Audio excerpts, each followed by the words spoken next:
Assalamualaikum warahmatullahi wabarakatuh. Berkat Tuhan mengalir atas hidup kita semua. Semoga semua makhluk hidup bahagia, baik yang nampak maupun yang tidak nampak. Terima kasih sekali teman-teman yang sudah hadir. Tentunya banyak yang nanya nih, kenapa Miss Huni akhir-akhir ini kok tidak muncul? Miss Huni kemana ini? Kenapa tidak live? Ya, sebenarnya Miss Huni ada di sini bersama kalian. Tetapi karena bagaimanapun juga Miss Huni adalah seorang pribadi, seorang keluarga yang memiliki keluarga. Jadi saya itu bukan full time jadi YouTuber atau jadi influencer ya teman-teman ya. Jadi setiap permasalahan harus sabar karena saya sendiri itu punya keluarga, punya rumah tangga, dan saya juga tidak bisa berterusan untuk ngonten aja. Jadi saya masih ada pekerja lain. Jadi buat teman-teman yang selalu nanyain kenapa saya nggak direspon, kenapa saya nggak dibales, kenapa saya ini daripada kalian bertanya kenapa tidak direspon, lebih baik kalian mencari solusi lain saat orang lain tidak merespon. Karena apapun yang terjadi pada dirimu adalah tanggung jawab kamu sepenuhnya. Tidak ada seorang pun yang bertanggung jawab atas hidupmu. Kamu bertanggung jawab atas semua hidupmu. Jadi jangan ngandelin orang, karena nggak ada siapapun yang bisa nolong kamu. Saat dinasehatin gak ada yang dengerin, giliran susah nanyanya ke maksa, minta pertolongannya juga maksa. Jadi sekali lagi tidak ada yang bertanggung jawab atas hidupmu, kamu yang harus bertanggung jawab atas dirimu sendiri. Paham ya nyampe di sini ya? Jadi buat teman-teman bersabar, saya itu manusia biasa yang hanya bisa membantu semampunya saja. Tidak semua masalah bisa saya tangani. Ini aja saya sudah tidak ingin membahas lagi tentang Kamboja. Tetapi karena Natasha ini bagi saya adalah panggilan hati yang dimana sudah mendapatkan donasi sebesar itu tiba-tiba harus viral. Natasha pun gak kepingin seperti ini. Jadi saya sebenarnya juga tidak ingin menanggapi lagi tentang Kamboja loh. Tetapi hati saya sangat sakit saat mendengar kabar bahwa Natasha ini sudah mendapatkan donasi, tetapi donasinya dibuat main judi online. Dan yang main judi mengatakan, jangan main judi lagi ya, stop main judi. Hey, kamu udah ngabisin uangnya Natasha. Kamu bilang seperti itu enak banget, terus kamu depresi. Enggak kayak gitu konsepnya. Kamu harus bertanggung jawab atas hidupmu dan juga bertanggung jawab atas mayat ini. Jadi seperti itu ya teman-teman ya. Dan bantuan donasinya sudah mendapatkan walaupun nggak banyak ya, tetapi bagi saya sudah cukup banyak sekali. Saya ucapkan banyak-banyak juga terima kasih buat teman-teman yang sudah berpartisipasi. Padahal saya belum buat video nih, saya cuman mengatakan bahwa bantu ini Natasha, nomor rekeningnya ini. Itu aja, kalian sudah bergerak. Bagi saya mendapatkan 41 jintrong itu sangat besar bagi saya, dan itu adalah mukjizat bagi Natasha. Khususnya orang-orang Manado ini yang saya merinding ini. Yang begitu terluka, orang-orang Manado yang begitu berduka atas kejadian ini. Orang meninggal sudah biasa, ingat, orang meninggal dunia itu sudah biasa, takdir. Tetapi menjadi luar biasa saat jenazah itu harusnya pulang baik-baik saja, masih dipakai drama. Jadi jenazah wajar, dimanapun jenazah itu, dimanapun meninggal biasa. Apakah dengan cara ini akan terungkap kenapa Natasha pergi begitu saja? Kenapa Natasha pergi begitu saja? Ada jeratan-jeratan di lehernya, ada tangan yang sedang terbujur kaku di sana. Ada apa? Ada apa? Kalau uang donasi pemulangan jenazah almarhum Natasha berjalan dengan lancar, saya rasa tidak akan seheboh ini. Harusnya orang-orang tinggi turun tangan. Karena ini sudah kejadian luar biasa.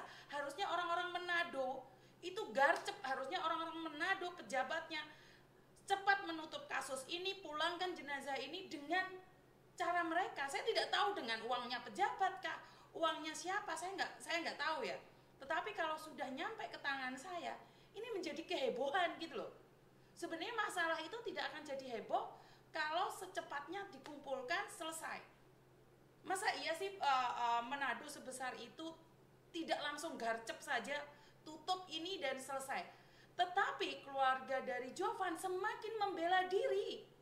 Ini yang saya kesalkan ya. Saya tidak tahu itu tantenya atau siapa. Kenapa saya memendam ini? Saya memendam ini karena keluarga Natasha belum memasrahkan setotalnya ke saya. Karena masih menunggu jawaban-jawaban dan menunggu laporan dari Polda. Tetapi hati saya sangat terluka. Kenapa ini jenazah? Tidak ada yang menggerakkan. Semua orang bilang bantuan hukum akan saya dampingin. Bantuan hukum akan saya bawa. Saya akan bantu dengan bantuan hukum. Jenazah ini tidak bisa terbang dengan hanya bantuan hukum. Harus ada uang. Harus ada uang. Tidak bisa ini dengan bantuan hukum bagaimana? Mau berapa lama lagi? Jadi di sini saya pertegas ya. Natasha butuh uang untuk pulang. Uang dengan Jovan itu urusan Jovan dengan hukum dan Tuhan. Ini sekarang ini kita tidak bisa pasrah begitu aja menyalahkan satu sama lain. Ayo fokus untuk Natasha. Benar gak sih? Jadi dan saya ucapkan banyak sekali terima kasih sekali lagi. Ini mukjizat bagi saya pribadi karena saya mengenali Panglima Besar Andi.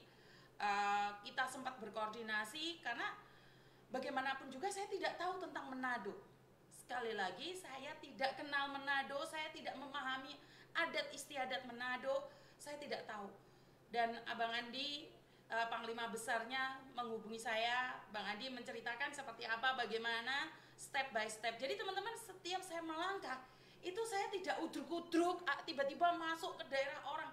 Saya itu sampurasun, saya Assalamualaikum, saya selalu mengucapkan salam pada orang-orang yang punya daerah. Karena saya tidak tahu Manado. Saya selalu silaturahmi pada orang-orang besar itu untuk bertanya, boleh nggak saya membantu? Jadi saya itu tidak tiba-tiba datang ke Manado. Saya itu sowan dulu sama Panglima Besar Andi dan banyak yang ngeritingin saya. Kenapa harus minta LSM? Kenapa harus minta kepala suku?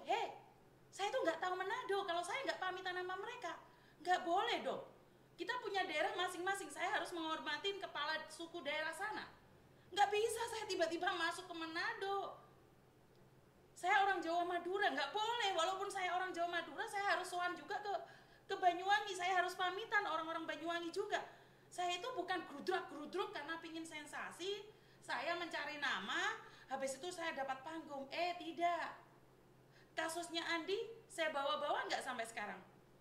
Kasusnya Eka yang diklaim orang lain seperti ini, seperti itu, saya muncul nggak? Enggak kan, selesai kasus saya tidak perlu datang ke rumahnya wawancara. Ayo dong ucapin terima kasih sama Miss Yuni. Ayo dong, ngomong dong. Terima kasih Miss Yuni karena sudah membantu. Enggak, saya tidak pernah menodong orang-orang yang saya pernah tolong. Jadi saya melakukan dengan ikhlas karena saya move on. Kalau saya fokus untuk orang lain berterima kasih atas apa saya lakukan, yang kedepannya ini loh saya nggak bisa lakukan lagi. Enggak, saya nggak pernah. Kalau saya cari panggung ngapain? Saya itu sudah pingin kembali ke rel saya sendiri. Saya tuh kepingin kembali ke tempat saya. Tempat saya itu bukan ngurusin Kamboja, saya itu nggak ngurusin Indonesia. Saya tuh fokus memberikan edukasi pada pekerja migran TKW Hong Kong. Pekerja migran yang ada di Hong Kong, saya tuh nggak tahu daerah luar. Bahkan tante, kau buat status pula tante, bilang, apa kau pembantu saja macam-macam pula kau. Pembantu Hong Kong mana tahu kau tentang Kamboja. Itu uang sudah ditaruh lah pada KBRI. Mana kau tahu? Pastilah si Jovan sudah ditangkap. Tante. Kau. Sini kau, sini. Aku ajak kau ngobrol. Saya kontekan langsung dengan KBRI tante. Nggak gitu caranya tante. Tante tak tahu cara-caranya, tante ikut saja. Makanya jangan ikut campur kalau tidak tahu tante. Jangan komen-komen kau tante, menyakiti hati orang-orang tante. Tante tahu nggak tante, di grup blacklist-an Kamboja tante mukanya disepil-sepil tante. Malah mempengaruhi keadaan yang ada. Seharusnya engkau stop diam. Natasha, keluarga Natasha, teman-teman Natasha lagi berduka tante. Harusnya engkau datang ke gereja dan berdoa saja tante. Serahkan semuanya karena engkau baik, tapi belum tentu engkau tahu kelakuan kau punya keponakan tante. Janganlah ikut campur, kau tak pernah mengenali dia. Jangankan dirimu, ayahnya pun tak pernah tahu siapa Jovan itu. Papanya pun tidak pernah tahu. Sebaiknya diam saat punya kasus. Berdoa. Berdoa kau tante. Kasihan Manado yang kena tante. Tante nggak tahu, tante nggak pernah tahu, tante nggak pernah merantau, makanya menghina-hina saya sebagai TKW tante. Ya saya sebagai TKW, tapi kalau saya sudah turun tangan tante, jenazah pulang tante. Kau punya misi, kau pingin si Natasha dikremasi ke sana tante. Apa kau bilang? Kau fitnah KBRI yang ada di Kamboja. Kau tak tahu aku sudah teleponan sama KBRI. Aku ditegur sama KBRI tante. Gara-gara kau bilang kau sudah masuk uang. KBRI minta bukti sama saya. Mana buktinya? Tante ini macam betul saja kau.